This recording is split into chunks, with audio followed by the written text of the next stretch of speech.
Good morning, I'm Elisa Parker. We're broadcasting live here from the Wild and Scenic Film Festival based in the Sierras. It's the largest film festival of its kind. I love to just say it's like everyday action heroes are coming together, the filmmakers who are telling the stories, and many of which are the stories that you might not hear, but it's so important because they really have a significant impact. What the content of these stories have a significant impact on our everyday lives. Camilla Fox is our guest this morning, and the film is Killing Games: Wildlife in the Crosshairs. And Camilla, welcome to Wild and Scenic. Thank you. It's good to have you here. I don't remember if I asked you Friday night, but have you been to Wild and Scenic before? My first time in Nevada City. Your first, and you live in Marin County. Yep. Well, how's it been? What's your experience been like so far at this festival and in Nevada City? Well, love Nevada City. The film festival's been incredible. I mean, every person, I've reconnected with some colleagues, but also met just amazing people here. And I just feel the ethos of the whole festival oriented towards not only beautiful cinematography and video, but also action. I just really, really appreciate that. Right. There's something about it this year, too, that just feels really good to, like, reconnect with everybody, given how wild this year has been, you know? Absolutely. So tell us about your film. So Killing Games is about wildlife killing contests, a pretty horrific practice that most people have no idea is legal throughout the U.S. It follows our progress of banning the practice in California. It was a grassroots movement, and it took about 18 months. We petitioned our California Fish and Game Commission and ultimately banned the killing of coyotes, bobcats, foxes for prizes and inducements. And that's amazing. I wasn't familiar about this until you mentioned it Friday evening during our broadcast at the reception. So what does that even look like? Like, what are they doing? And this is high numbers, right? It's extraordinary. So basically it's people who go out and they slaughter these animals over the course of a weekend or several days.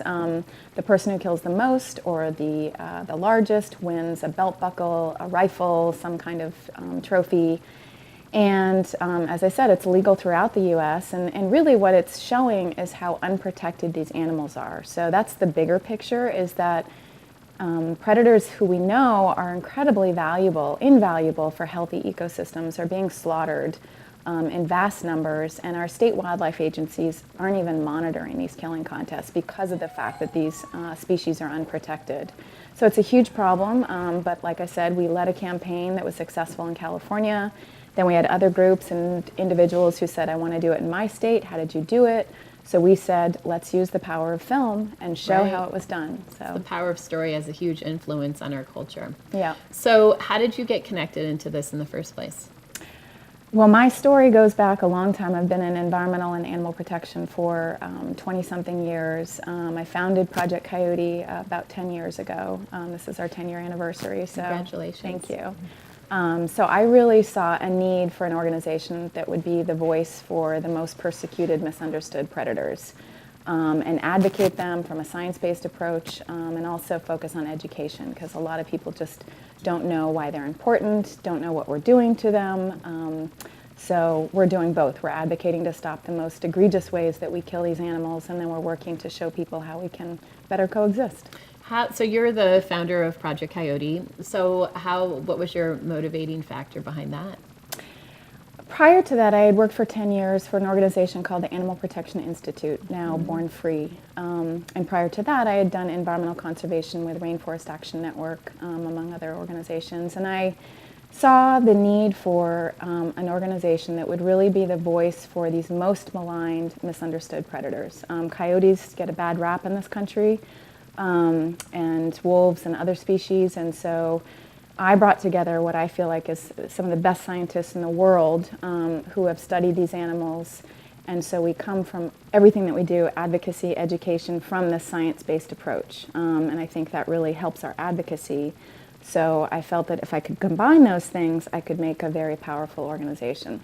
What is it that, and speaking of the coyote, Camilla, what is it that, I guess some of the myths, for example, what is it that you'd want us to know about the coyote and why they're so important to our ecosystem? Well, so we brought here actually Dan Flores, who's the author of Coyote America, and it's an amazing book. It's New York Times bestseller. It won the Sigmund Olsen Award, a PEN finalist. So we've teamed up, and his story it tells the history and story of the coyote in North America, and it's the same reason why I chose the coyote as our flagship animal. Even though we advocate for wolves and mountain lions and bears and some of the more sexy, charismatic megafauna, we chose the coyote because we truly believe that if we can shift the way we view and treat coyotes, we can shift the way we view and treat these other predators. And they are so incredibly important to healthy ecosystems. They help to control rodents, among other things. And they also are unique to North America. So unlike wolves and foxes who exist on other continents, the coyote is our native song dog. And they have an amazing history of lore and myth within the Native American tribes. And Dan writes a lot about that in Coyote America. I love that, our native song dog. And you know, our theme this year is groundswell. So, and it's interesting, as I've been asking everyone around this question and what it means to them, there's all kinds of different interpretations of that. But given how wild it's been this year too, what does groundswell mean to you, and how has that been part of your life, especially this last year? Well, I thought it was a perfect theme, and I've done a lot of crying at this film festival. Yeah, right. No, there's just there's a lot of right. Yeah, and part of it is a groundswell that I feel like is fomenting, and I think part of it is coming out of our current administration.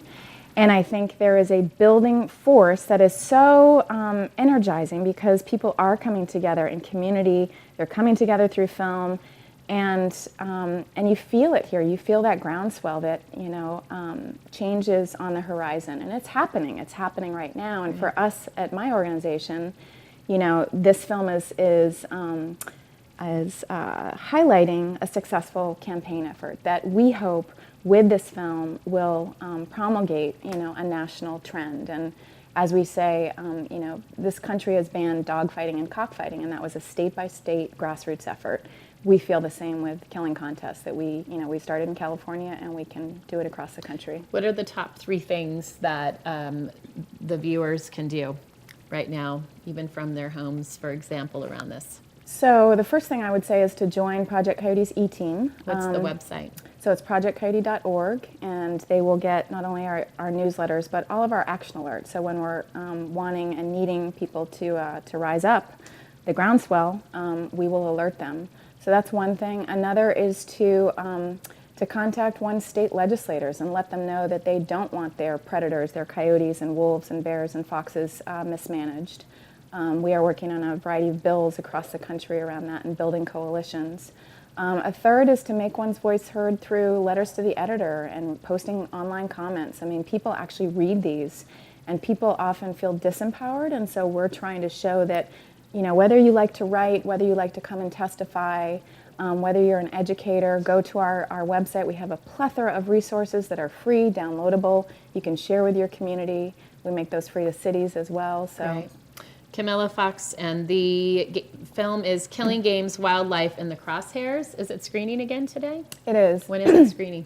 12:30 today. 12:30. Is that in Grass Valley or Nevada City? That's here at the Yuba. YRC, yeah. Yuba River Charter School. Okay. Yeah. What Camilla's speaking to as well is there are so many ways to engage, and it's really stepping in, and wherever you are at in that space, there is no right or wrong way. It's just stepping into it and taking action. And that first step really is so important. And knowing that you matter and that it's really vital that every single one of us takes action, including around areas like this. And Project Coyote, check it out. I'm Elisa Parker. It is the Wild and Scenic Film Festival, and we are in day 4, I believe, and it's just great to be here with you. And we'll be right back.